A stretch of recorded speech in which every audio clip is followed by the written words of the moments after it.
Bismillahirrahmanirrahim. Jadi saya akan melakukan teknik kompres. Nah, untuk teknik kompres ini kita bisa gunakan dua larutan, itu ada larutan HCl dan larutan PK. Nah, untuk apabila dia lukanya basah tetapi tidak terdapat nanah, maka kita bisa gunakan larutan HCl. Tetapi apabila dia lukanya bersifat kronis, kemudian basah dan ada nanah, atau dia bersifat akut dan superficial, maka kita bisa gunakan larutan PK. Nah, yang pertama itu sebelum kita lakukan kompres, maka yang pertama kita lakukan cuci tangan terlebih dahulu. Kemudian setelah kita melakukan cuci tangan, kemudian kita menggunakan handscoon. Nah, setelah kita menggunakan handscoon, yang pertama apabila dia lukanya itu basah tetapi tidak terdapat nanah, maka kita bisa gunakan larutan HCl. Nah, untuk yang pertama itu kita tuangkan larutan HCl ke dalam cawan. Kemudian setelah itu kita ambil kasa steril. Kemudian kita celupkan ke dalam larutan HCl tadi. Nah, setelah itu kemudian kita tempelkan pada lesi. Dan kita biarkan selama 10-15 menit. Kemudian setelah itu nanti kita ganti lagi, kemudian setelah itu nanti kita ganti lagi untuk kasa yang berikutnya. Nah, ini untuk kompres terbuka. Nah, apabila kita ingin melakukan kompres tertutup, maka sama seperti tadi, kita ambil kasa steril, kemudian kita celupkan di larutan HCl. Kemudian setelah itu kita tempelkan pada lesi. Kemudian kita ambil kasa steril yang berikutnya dan kita letakkan di atas kasa tadi yang sudah dicelupkan di HCl. Kemudian setelah itu kita ambil plester dan kita plester. Gunanya itu untuk menahan kasanya agar tidak goyang. Nah, ini kita biarkan selama 1-2 jam. Kemudian nanti kasanya kita ganti. Kemudian setelah itu apabila lesinya dia ada nanah atau dia bersifat kronis dan atau akut superficial, maka kita bisa gunakan larutan PK. Nah, untuk larutan PK itu yang pertama kita tuangkan Aquades ke dalam cawan terlebih dahulu. Kemudian setelah itu kita ambil larutan PK, kita ambil sedikit saja, itu seujung sendok. Kemudian kita masukkan ke dalam Aquades tadi. Kemudian kita tunggu sampai dia berwarna ungu. Nah, ini dia untuk larutan 1/5000. Nah, apabila kita ingin membuat larutan 1/10.000, maka kita ambil tadi sebagian dari larutan 1/5000, kemudian kita tambahkan Aquades sampai dia berubah warna menjadi pink. Nah, kemudian untuk kompresnya sama seperti tadi. Apabila kita ingin melakukan kompres terbuka, nah kita ambil kasa steril. Kemudian setelah itu kita celupkan pada larutan PK, kemudian kita peras sedikit. Setelah itu kita tempelkan pada lesi. Nah, dan kita biarkan selama 10-15 menit. Kemudian nanti kita ganti kasanya kembali. Nah, apabila untuk kompres tertutup, caranya sama seperti tadi, kita celupkan kasa steril ke dalam larutan PK. Kemudian setelah itu kita tempelkan pada lesi. Kemudian kita ambil kasa steril yang berikutnya dan kita tempelkan di atas kasa yang sudah dicelupkan di larutan PK tadi. Kemudian kita plester dan kita biarkan selama 1-2 jam. Untuk selanjutnya itu kita akan melakukan bebat vena. Itu kita gunakan biasanya pada pasien-pasien dengan varises ringan atau sedang. Nah, bebat yang digunakan itu adalah bebat yang terbuat dari karet, dia elastis. Gunanya itu untuk menekan vena agar kembali ke bawah. Nah, sebelum kita lakukan bebat, yang pertama kita perhatikan terlebih dahulu letak dari varises pada pasien. Nah, untuk posisi kakinya, yang pertama kaki pasien itu dia agak ke depan, dia tidak boleh 90 derajat supaya dia itu pergerakannya nanti tidak terhambat. Nah, kemudian setelah itu kita bebat dari bagian atas varises.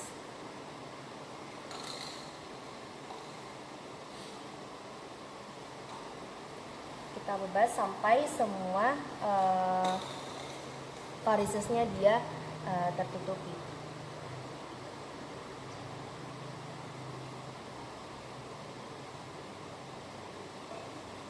Dan bebatnya itu dia tidak boleh terlalu kuat agar pergerakan pada pasien itu nanti dia tidak terhambat.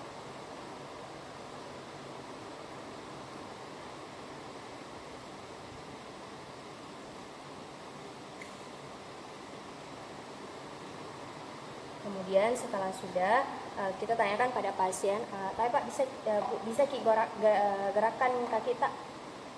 Tidak terhalangi? Enggak jadi. Kemudian setelah itu kita ambil plester dan kita plester bagian ujung bebatnya.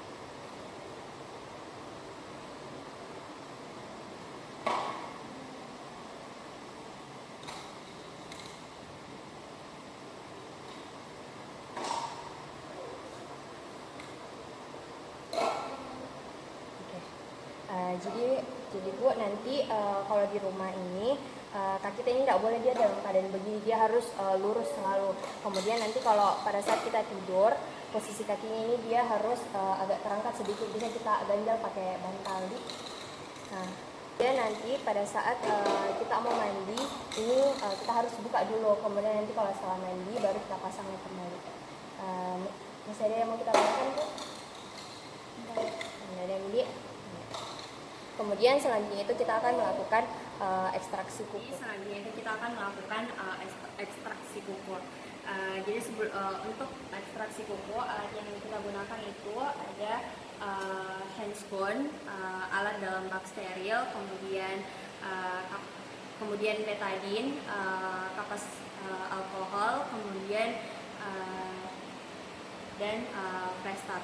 Nah, sebelum kita melakukan ekstraksi kuku, yang pertama kita lakukan inform consent terlebih dahulu kepada pasien.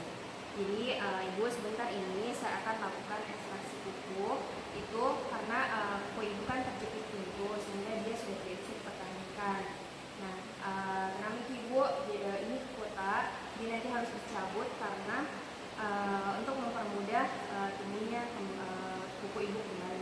Tapi Ibu bersedia Ki. Nah, jika pasien sudah bersedia, kemudian setelah itu kita lakukan cuci tangan rutin, kemudian kita gunakan handscone. Nah, setelah kemudian kita menggunakan handscone, kemudian setelah itu kita ambil kasa steril. Kemudian kita celupkan di betadine. Nah, setelah kita celupkan betadine, kemudian kita lakukan desinfeksi pada kuku yang akan dilakukan ekstraksi.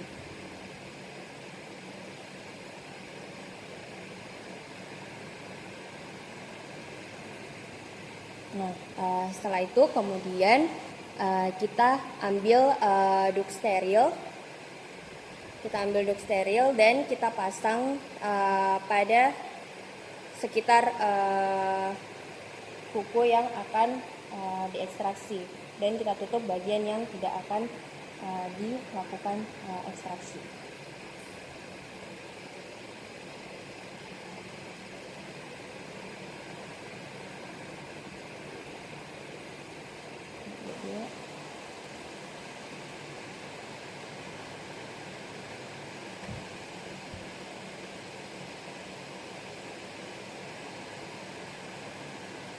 Dan kemudian setelah itu kita ambil scoid dan lidocaine. Kemudian setelah itu kita masukkan lidocaine ke dalam scoid. Kemudian setelah itu kita lakukan desinfeksi terlebih dahulu sebelum kita injeksi pada kuku pasien. Jadi kita desinfeksi terlebih dahulu lagi.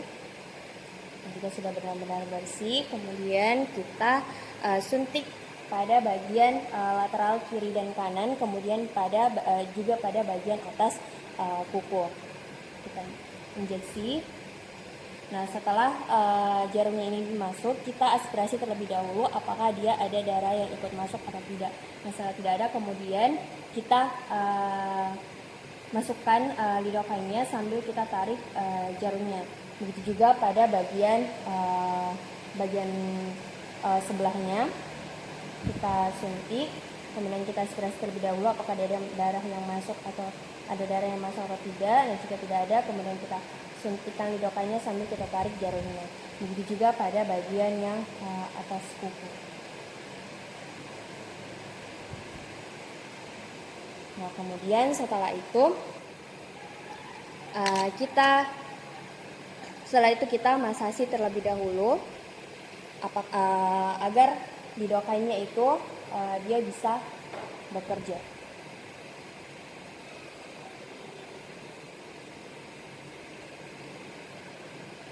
Nah, kemudian setelah itu kita ambil pinset untuk melihat apakah dia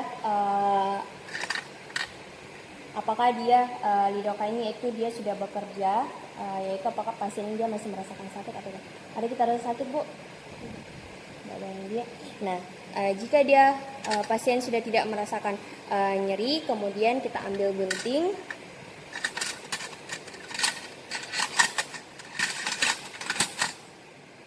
Kita ambil gunting.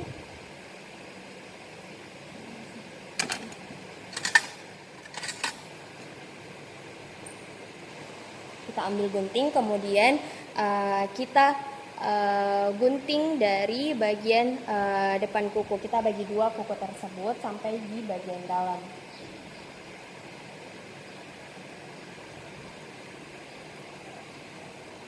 Kita gunting sampai ke bagian dalam.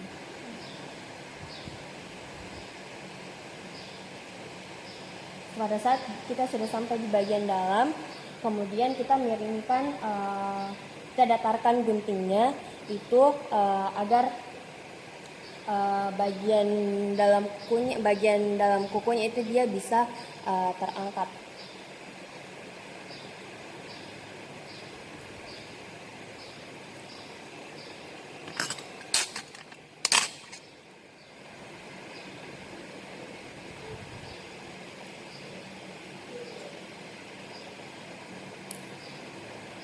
Nah, setelah kita gunting, kemudian kita ambil klem. Dan kita klem ujungnya, kita putar ke arah lateral. Kemudian kita cabut kukunya. Nah, kemudian begitu juga pada bagian di sebelahnya. Kita klem, kemudian kita putar dan kita cabut kukunya. Kemudian setelah itu kita ambil pinset untuk membersihkan sisa-sisa kuku yang ada.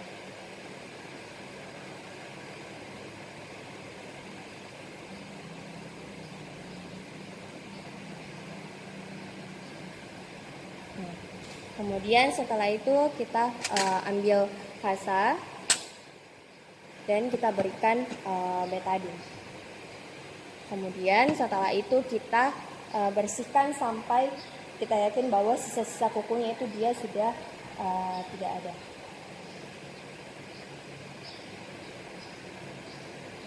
Nah, setelah itu kemudian kita ambil supprator.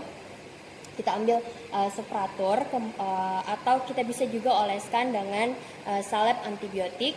Kemudian setelah itu kita ambil kasa. Dan kita pasang.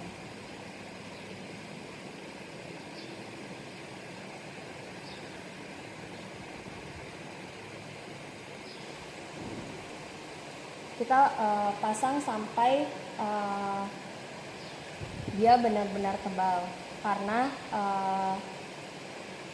untuk menghindari kukunya itu pada saat terbentur.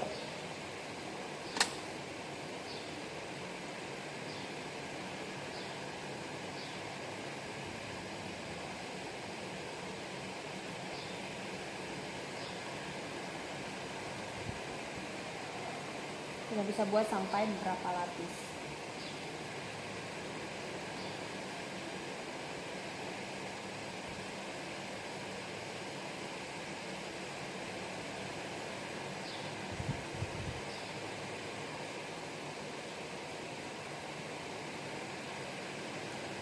Nah, kemudian setelah itu kita buka handscone terlebih dahulu, kemudian kita ambil plester dan kita plester pada pasar.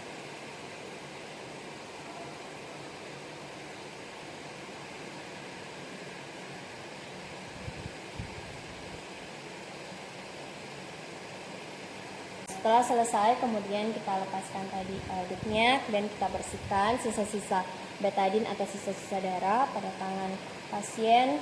Kemudian setelah itu kita lakukan perpisahan dan kita berikan edukasi kepada pasien. Jadi ibu nanti ini bagian kuku yang sudah diekstraksi ini dia tidak boleh kena air terlebih dahulu.